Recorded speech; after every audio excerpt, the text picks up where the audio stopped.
They made her drink it. Milk, warm from the goat, mixed with her own blood, thick, pale, coppery, sliding down her throat while her mother watched. "Maybe now you'll learn to bleed the right way," the woman muttered, jaw clenched, arms folded tight like rope across her chest. The girl didn't cry, not even when the belt followed, not even when her knees buckled and her mouth found dirt. That kind of pain had become background noise. But the milk made her gag. Because it wasn't just punishment. It was a message. She was 2 months pregnant, and her mother wanted that erased. "It'll ruin you." Her mother had hissed the night she found out. "You're already half ruined from your father. A bastard raising a bastard, look where that got me." The girl had refused the herbs, refused the fists, refused to give up the life inside her. So they broke her things instead, tore up her books, burned her clothes, smashed her only cup, a white porcelain thing with a tiny bluebird painted on the side. A gift from a peddler once, when she'd still smiled at strangers. Its handle had been chipped, but she'd loved it anyway. When it cracked down the middle, something inside her did too. But she didn't scream, not when the baby kicked that night, not even when her mother hauled her to the town square by her braid the next morning, announcing to anyone who'd listen, "She's for sale. Comes with a burden in the belly and no questions, no refunds." The townsfolk shifted like cattle, wide-eyed, silent, pretending to be busy with dirt that didn't need shoveling. No one spoke. No one intervened. A sheriff leaned against a post and whistled through his teeth. A preacher bowed his head but said no prayer. The girl stood barefoot on the wooden platform, belly not yet showing, wrists tied in front with twine. Her dress hung off one shoulder. Her lip bled from a slap that came just before sunrise. No curtain hid her shame. That was the point. And beside her, on a makeshift crate, sat a bundle, the only thing her mother let her bring. Inside, she knew, was a folded blanket, a spoon, and the 2 halves of her broken cup. She'd wrapped it in cloth herself when no one was looking. "Who'll take her?" her mother barked, voice sharp as barbed wire. "She's not useless, strong hips, quiet, doesn't talk back much anymore. No bid, just coughing, shuffling." A woman dragged her son behind her like a sack of grain. The sun beat down like judgment. The girl's feet burned. A fly landed on her cheek and she didn't flinch. Then a horse, hooves slow, deliberate. A man, alone. Dust on his coat, stubble like sandpaper on a scarred jaw. He didn't say a word, just dismounted, walked to the platform, reached into his pocket, pulled out a silver ring, held it out not to the girl but to her mother. No proposal, just payment. Her mother took it without blinking. "Ain't gold," she muttered, "but fine." Then, as if handing over a sack of oats, she jerked her chin at the girl. "She's yours. You feed her now." The man stepped onto the platform. Up close, he smelled like smoke and cedar. His eyes weren't cruel, just tired. He reached forward and for a moment she flinched, expecting the grab, the pull, the slap, but he only touched the twine on her wrists. His fingers worked gently, took time. Twine unraveled like breath. She almost collapsed. He caught her. Didn't cradle, just steadied. As if to say, "I won't carry you, but I'll hold you till you stand."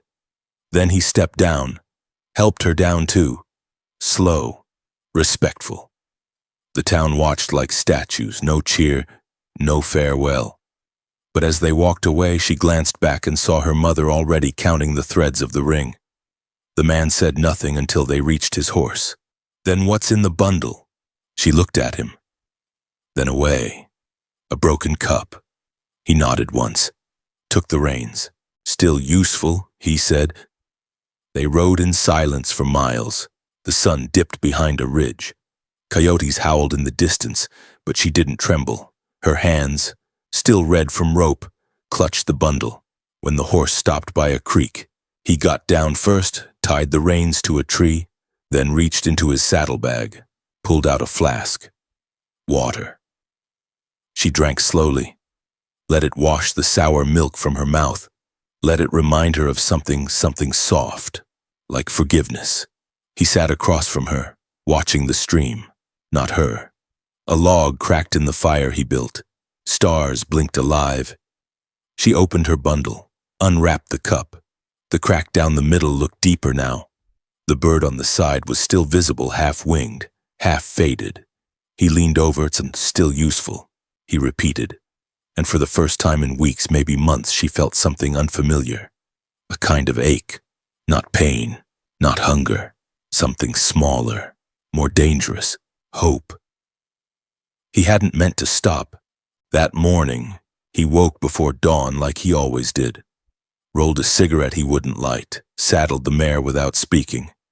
His house hadn't echoed in years. Not since the walls had swallowed her laughter. Not since her boots stopped leaving prints by the hearth. Eli Thorne was a rancher. And in these parts, ranchers didn't weep. They watched the sky. They read the wind. They buried what needed burying inside and out. His plan was simple: ride to Canyon Ridge for supplies, return before dusk, patch the east fence before coyotes tested the calves again. But life, real life, don't always follow a plan. The town sat crooked at the base of a bluff. 11 buildings, all leaning west. Dry wind, empty troughs, no children playing. A town too tired to speak. He passed the church. Its bell hung limp. The tavern had its doors open but no music. As his horse trotted into the square, something made him pull the reins. He didn't know what at first. Then he saw her, up on that splintered platform, arms bound, blood crusted near her mouth. She stood still, so still she looked carved from dust. The kind of stillness that doesn't ask to be noticed. The kind that's given up hope of rescue. His heart didn't lurch. He wasn't that sentimental, but he did stop walking. And in a town where everyone else kept moving. That alone made him different. He watched her mother spit words like poison, offering her like a broken mule no one wanted. The girl didn't meet his eyes, didn't flinch, just endured. He saw the bundle at her feet, then the eyes, not hers, her mother's, cold, transactional. It was a look Eli recognized, one he'd seen in saloons, in the mirror, in the gaze of men who had traded everything for less than nothing. He didn't speak, just reached into his coat. The ring wasn't valuable. His late wife had worn it briefly too tight on her finger. He'd kept it anyway. Not out of love, not really. Out of guilt, out of habit, out of something he couldn't name. Now it bought a life. The girl didn't speak until miles later. They stopped by a creek. She sat on a flat stone, her face blank as moonlight. He didn't push. He just watched the sky. After the fire was built and the stars woke up, she unwrapped the bundle. He saw the broken cup, porcelain, bluebird, split clean down the middle, still beautiful, still whole enough to carry something. He took it gently. Didn't ask permission, but offered a look that said he could stop if she wanted. She didn't. He poured water into the cracked cup, held it steady as she drank. It dribbled down her chin, caught in the hollow of her throat. She wiped it, cheeks flushed. "Thank you," she whispered. Her voice was hoarse, as if unused. He nodded once. The fire crackled. Crickets sang a hymn the town had long forgotten. She curled beneath a blanket beside the flames. He didn't watch her sleep. That would have felt like stealing something sacred, but he did glance once. Saw her clutching the bundle close, hands wrapped around the cup like it was an heirloom, not a ruin. He laid on his side, back to the fire, the stars sharp above him. And in the quiet something shifted. Not loudly, not suddenly, but like a saddle creaking under new weight. The next morning, before dawn, he helped her mount the horse. She didn't ask where they were going. He didn't say. But when they reached his ranch, she stared at the house like it might vanish if she blinked. It wasn't much. Just 2 rooms, a sagging porch, a roof patched with tin and hope. But to her, it looked like heaven, or at least the gate. He helped her down, let her step onto the porch alone. She paused, hand on the railing. You live alone. He nodded. For how long? Too long. A pause. Then, softly, why me? He didn't answer right away. Went inside, came out with a small basin, a cloth, a bar of soap. Set them on the porch rail. Because no one else stopped. He said, finally. She stared at him. Then at the basin. And nodded. Later, he stood outside while she bathed inside. Heard the water slosh. Heard her sob just once, brief, muffled. Then silence. She emerged in one of his old shirts. It swallowed her frame, her hair, wet and combed back, glistened in the fading light. She held the cup in her hands. I want to fix it, she said. You can. I don't know how. He looked at her. Not like a savior. Not like a man expecting thanks. Just a tired soul recognizing another. You will? That night, they ate in silence. Bread, beans, goat cheese. She sipped water from a tin but kept the cup near her plate. Not touching it. Just keeping it close. Before she slept, she whispered a name. Not his. Hers. Marla. He nodded. Didn't give his. She'd learn it when she needed to. But before he turned in, he added wood to the fire, adjusted the blanket around her shoulders, and after a long pause set the broken cup beside her. Handle facing out. Still useful, still hers. The water steamed in the tin basin, rising in slow ghostly curls. Eli set it down on the wood stove, careful not to let it slosh. The old cast-iron kettle had chipped edges, but it still boiled clean. He dipped a cloth in, wrung it out with thick, calloused hands, then walked it over to where Marla sat, legs tucked beneath her on the chair, eyes staring at the cup resting on the table between them. It was the first morning she hadn't flinched at the sound of his boots. He knelt down slowly, the cloth steaming in his hands, held it toward her without touching. You can do it, he said, quiet. She blinked, then nodded, took the cloth, pressed it to her cheek, and winced. Warm water on cold skin always reminds the body it's alive, and aliveness it hurts. She moved the cloth slowly, dabbing at the corner of her lip, the bruises on her jaw, the dried streaks that still clung like ghosts to her temple. She didn't cry, not visibly, but every few seconds her lips parted like she might say something, then closed again. The cracked cup sat between them, now dry, polished, but not yet mended, just waiting. Like her, Eli didn't watch her wash.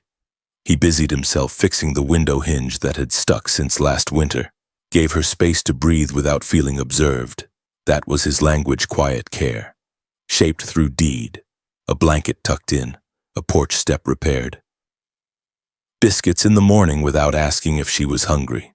When she finished, she folded the cloth into a square, pressed it down with both hands like it might anchor her. Thank you, she whispered. He nodded, didn't look up. A bird called from outside. One sharp note, repeated. She glanced out the window. What bird is that shrike? He said. People call it the butcher bird. Kills prey, hangs 'em on thorns. She didn't react, just whispered. So even beauty's cruel out here.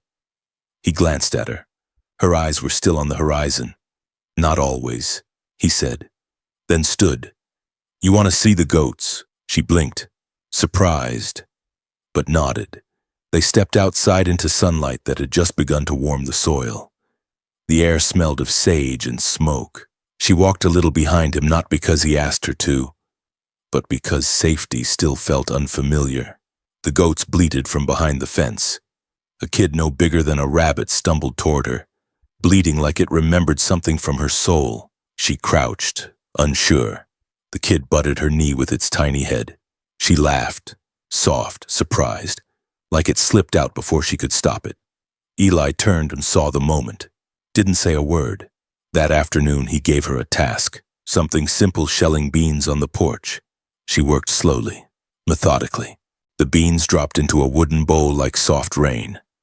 And beside her, as always, the cup. Not fixed, not forgotten. Later, As the sun melted into the horizon, she picked up the two halves again, held them together.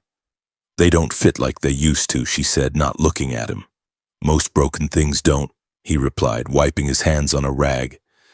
"But you can still drink from them. Just gotta learn how to tilt." That night, they sat by the fire, a lull in the wind, her hands wrapped around a mug of broth. But her cup sat between them on the floorboards, now painted faintly, a bluebird again. She'd taken his old paint tin, dabbed it with a horsehair brush, traced the outline of a wing. It wasn't perfect, but it was hers. "Why a bird?" Eli asked, voice low. She thought for a moment. "Then because they leave, and still come back." A long pause. "No," she said. "Because they're not meant to stay." Silence followed, deep, comfortable. Then a small sound, her voice, breaking through. "My father had a bird like that, caught it in a box trap, said it was mine. I fed it crumbs through the bars. It never sang. What happened to it? He let it out, said I didn't love it right." Eli stared into the fire. "You did," he said. She looked up. "You let it keep its silence," he added. That night, she didn't sleep by the hearth. She asked if she could use the cot in the spare room. He showed her where the quilt was, then lit a candle, set the cup on the nightstand without a word. When he turned to leave, she said, "Wait." He stopped. "You never told me your name." He turned back. The candle flickered between them. "Eli, Eli," she repeated like she was testing the sound on her tongue. "That's short for something long enough," he said, and left her with a ghost of a smile. The door clicked shut behind him. Inside, Marla laid down, the cup by her hand, the candle dimming. For the first time since she'd left the square, she slept through the night, not because she felt safe, but because she was finally tired of running. She found the charcoal in the fireplace the next morning. Thin shards, fragile as paper, leftover branches from a long-gone flame. Eli had gone out before sunrise, like always checking fence lines, chasing coyotes off with warning shots, talking to no one but the wind. Marla sat alone at the table, her hands hovering above the broken cup. And then, without knowing why, she reached for one of the charcoal slivers and began to draw. Not with grace, not with planning. Just lines, movements. The cracked surface of the cup caught her marks like skin remembering touch. She outlined wings, a tail, a single eye. Not pretty, nothing like the original bluebird, but real. Raw. By the time Eli returned, the bird was there. Painted in ash? He didn't comment.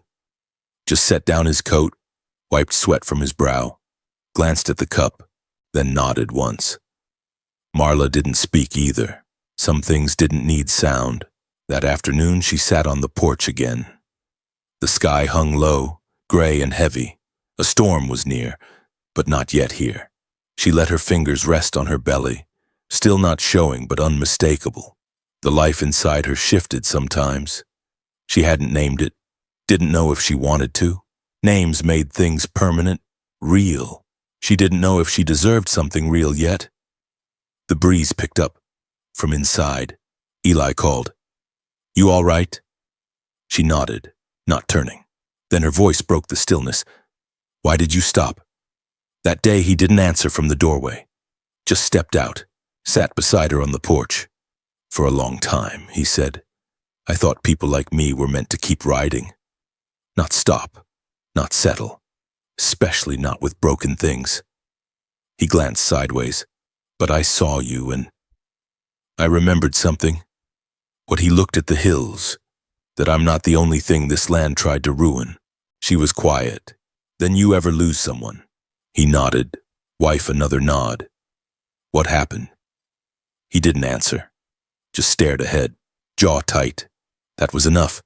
She looked down at her lap, where her hands had balled into fists. "My mother used to tell me I was born with bad luck in my bones," she said I cried too early. That I came into the world with a closed fist and a mouth ready to scream. Eli didn't interrupt. She used to braid my hair too tight, said pretty things should hurt. Silence. One night, she continued, I was 15. There was a man. She told me to go with him. I said no. Her voice broke. She broke my cup that night. Eli said nothing, just placed a single nail on the porch rail. A gesture. A small offering. She told me no man would ever want something used, Marla whispered, and then, when I got pregnant, she stopped. Tears welled, but didn't fall. She wouldn't give them that freedom. I believed her. She said, I thought she was right. Eli finally spoke. She's not. They sat like that for a while, the storm gathering behind them like a memory too large to outrun. Then Eli stood, walked inside. When he returned, he had something in his hand. A little tin box. He handed it to her. Inside was a tiny vial of gold dust, nothing more than a pinch. Fine, like powder. Found it once. Panning with a friend, he said, didn't think it was worth much. But I kept it. She looked up at him. Why, he stared at the cup. To fill the cracks. Her eyes widened. You want me to use this, I want you to fix it, he said. Not to hide what broke, but to show you lived through it. She stared at the gold, the ash-painted bird, the cup that had been hers since girlhood. The storm broke then. Rain came slow at first, big drops that hit the dirt like footsteps, then harder, faster. Eli stepped off the porch, coat pulled over his shoulders, moving toward the barn. She stayed, watched the rain, held the cup in her hands like something holy. Later that night, after the storm passed, after they'd eaten in silence again, Marla sat by the fire. The gold dust spread out before her, with the precision of someone piecing together the edges of their soul. She began to seal the crack. A fingertip, a brush, the warmth of the firelight. The cup would never be perfect again. But maybe, she thought, that was the point. In the morning, she found Eli outside, smoking a cigarette he hadn't lit. He looked over. How's it feel, he asked. She held up the cup, the golden seam now gleaming through the ash bird's wing. Like it survived, she said. Then, almost a whisper, maybe I did too. He nodded. Not a grand gesture, just enough. Enough to mean something real. They never said the word, not once. Not in whispers, not in passing. Not even when it clung between them like smoke. But it was there beneath each gesture, each glance, each silence filled with something warmer than breath. Love, quiet, slow burning. Like fire beneath the coals, it began with the fence. Eli had been patching it for days, hammering the posts back into place after the storm's winds knocked half of them sideways.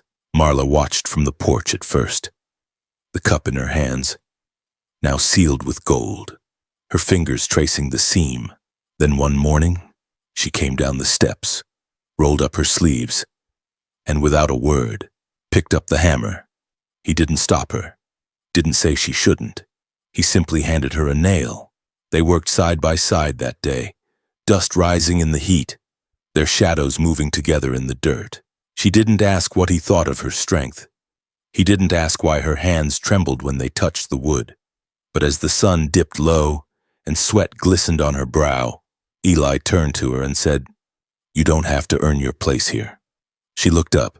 I know, she said, but in truth she hadn't. Until just then, that night. The wind whistled through the trees. She stood at the edge of the porch, cup in hand, gold seam catching the moonlight. Do you miss her? She asked. Eli didn't answer for a long time. Then I miss who I thought she was. He didn't say more. He didn't need to. Marla nodded. I used to dream about someone rescuing me, she said. But in the dream, they always rode away after. Said I was too heavy to carry. Eli's voice was barely a murmur. I'm still here. She turned. His silhouette was backlit by the doorway. And I'm not riding anywhere, he added. They didn't touch, but the space between them thinned like breath on a window pane just before a hand clears it. The next day, she cooked, Not because he asked, just because she wanted to. She found the dried herbs in a forgotten tin. The beans they'd shelled weeks ago were ready. She boiled them with garlic, added salt. The smell filled the house. When Eli walked in, he stopped in the doorway. She stood over the stove, stirring barefoot, her hair braided loosely down her back. She didn't look at him, but she felt the heat in his gaze. He stepped forward, wordless, set the table, laid out 2 spoons, poured water into her cup without being asked, and as they sat across from each other, she looked down at the cup, its gold seam warm from his hand. She smiled. That night, they walked together into the field behind the barn. The stars were so bright it felt like they were underwater, the heavens rippling with silver. She sat in the grass. He joined her. They listened. Crickets, the distant howl of a coyote, the beating of 2 hearts in tandem. I used to think love was loud, she said, like stories, kisses in the rain, screaming someone's name before the train leaves. Eli smiled faintly. And now I think it's this, she said, sitting beside someone who doesn't ask you to explain why you're sad, just being there anyway. He didn't answer. He just reached over, not to kiss, not to hold, just to brush his fingers against the back of her hand, slow, gentle, like asking a question with no words.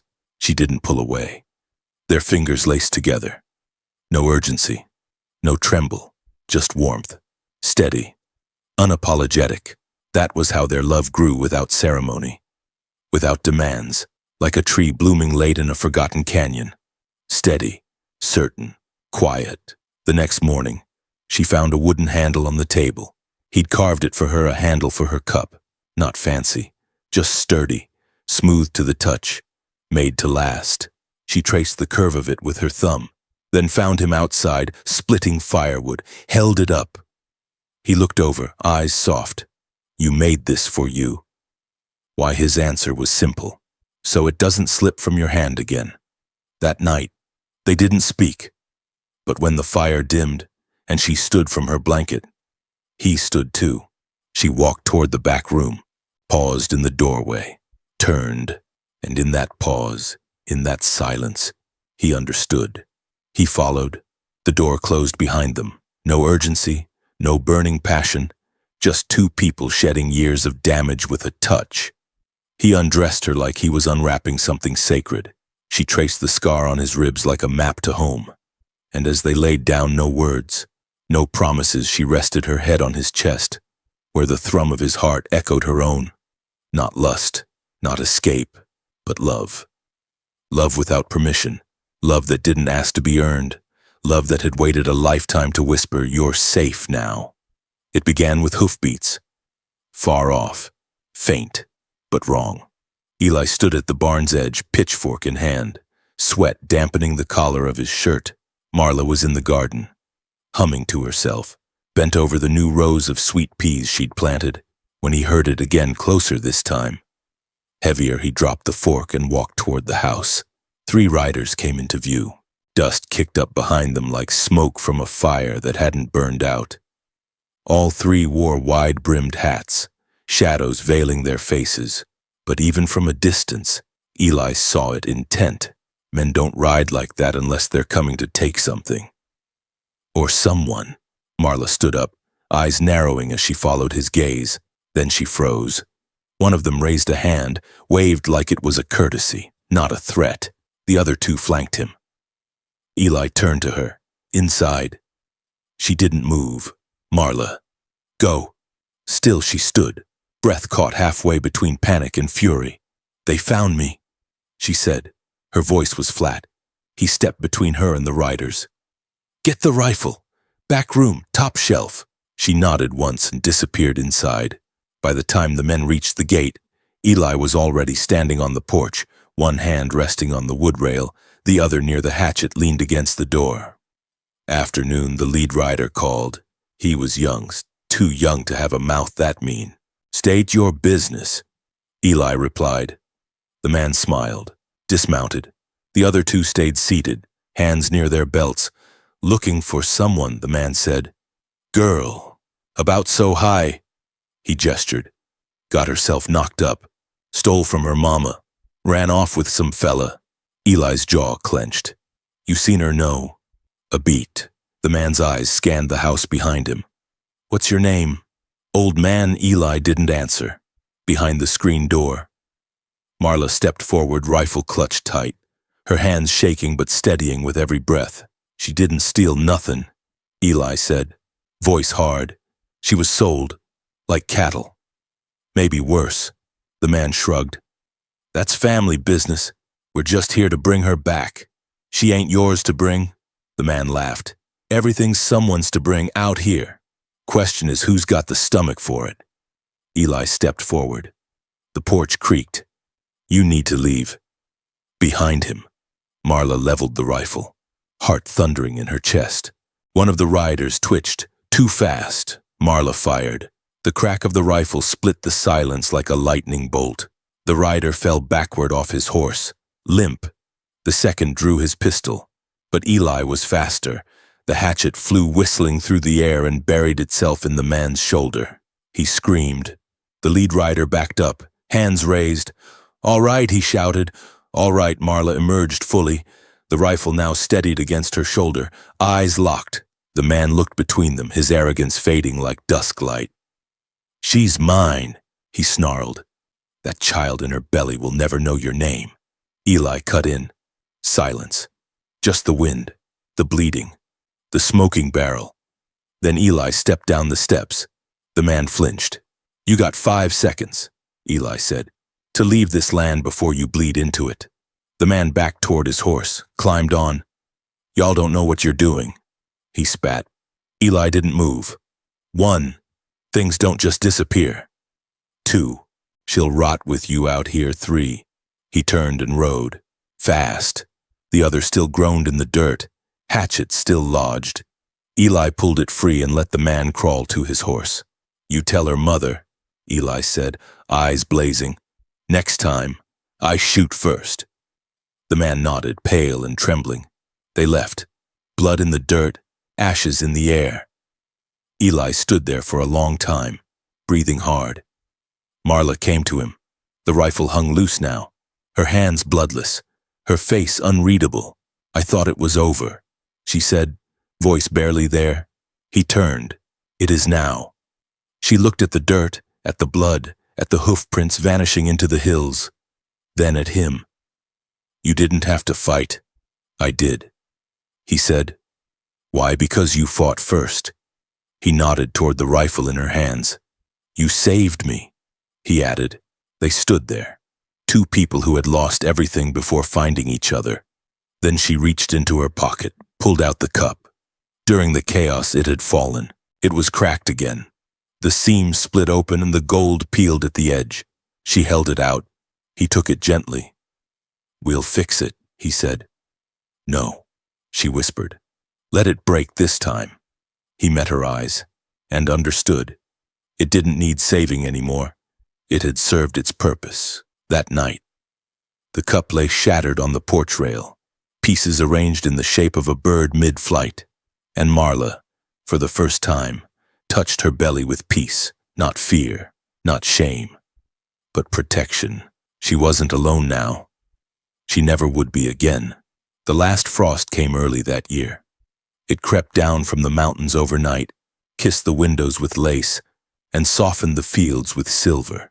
But when Eli opened the front door that morning, there was warmth in his chest that not even winter could dull. Inside the house, the fire crackled steady. The scent of dried lavender, Marla's touch, hung in the air. And from the other room, a sound, soft, new, the kind of sound that rearranged a man's soul, a baby's breath. He stepped inside, boots quiet on the wood. Marla was seated in the rocker, wrapped in one of his old flannel shirts, her hair loose, eyes heavier but bright with something eternal. In her arms, life, a daughter, small as a prayer, wrapped in the same blanket her mother had once been allowed to keep. She's got your brow, Marla whispered. Eli smiled. Poor girl. Marla chuckled softly, then looked toward the shelf by the window. There it sat, the cup, not the broken one, a new one, recast from the fragments. He'd spent the past week forging it, melting down the old porcelain, mixing it with a sliver of gold, shaping it by hand in the forge he'd once used to fix horseshoes. He didn't tell her until it was done. Now.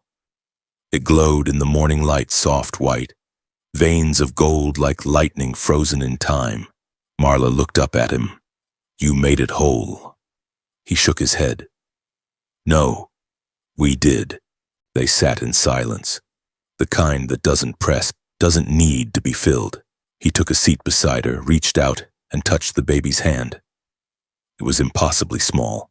She gripped his finger with a force that startled him. "She's strong," he said. Marla nodded. "She'll need to be." Outside, snow began to fall soft and slow, like the earth breathing deeply for the first time. Eli stood, walked to the shelf, and took down the new cup. He poured warm milk inside, touched it to his lips, then offered it to Marla. She drank. The gold seam warmed under her fingers. He watched her, then looked down at their daughter. "What will we call her?" Marla smiled, and for the first time since the girl's birth, she said it aloud. "Hope." Eli nodded. Of course, the ranch began to change after that. Little things. The porch once sagging, now painted. The garden once weeds, now rows of green. Goats multiplied. A swing was hung from the tree, and every morning the same ritual, Marla stepping out onto the porch. Child in one arm, cup in the other, breathing in the dawn. The gold glinted each time, a symbol, not of the past, but of what they'd made from it. When strangers came through town and asked about them, about the rancher and the woman he'd taken in, most folks just said the same thing. Not sure how it started, but it ended with something beautiful. No one ever asked about the mother who sold her, or the men who came for her. They were ghosts now, buried beneath the hooves of forgiveness. One evening, Marla knelt by the hearth. Her daughter, now walking, held the cup in two small hands. She toddled toward the fire, trying to mimic her mother's stillness. "Careful," Marla whispered. "That's special." The girl turned. "But why?" Mama Marla took the cup, placed it between them. "Because it broke," she said, "and we made it beautiful again." That night, she told the child a story, not of shame, not of pain, but of love, real love, the kind that arrives without permission, that takes root without asking, that never runs. The next morning, Eli stepped outside with the girl riding on his shoulders. Snow had melted. Spring peeked through the dirt. Marla followed, her hands cupped around the vessel that had once carried her sorrow. She set it on the fence post, left it there. Not to forget, but to mark the journey. A monument not to what was lost, but what was found. Some wounds do not vanish. Some scars do not fade. But this story reminds us it is not the breaking that defines us, it's what we choose to do with the pieces. Marla was handed to the world already cracked, judged, used, abandoned. But one person, one quiet, stubborn soul chose to stop walking, to look, to care. Not with grand words or sweeping rescue, but with presence, with patience, with hands willing to mend what others called useless. The broken cup stands as a symbol for all of us. We carry our own fractures, betrayals, losses, regrets, yet even cracked vessels can hold warmth again. Even hearts sealed with pain can pulse with love. It takes time, it takes trust, and it takes someone willing to sit beside the shattered pieces and whisper, "Still useful." Whether you are Marla, carrying the weight of what was done to you, or Eli, wondering if it's too late to begin again, know this: it is never too late to turn sorrow into sanctuary. And sometimes the miracle we wait for is just love, arriving softly without knocking, holding gold dust in its hands,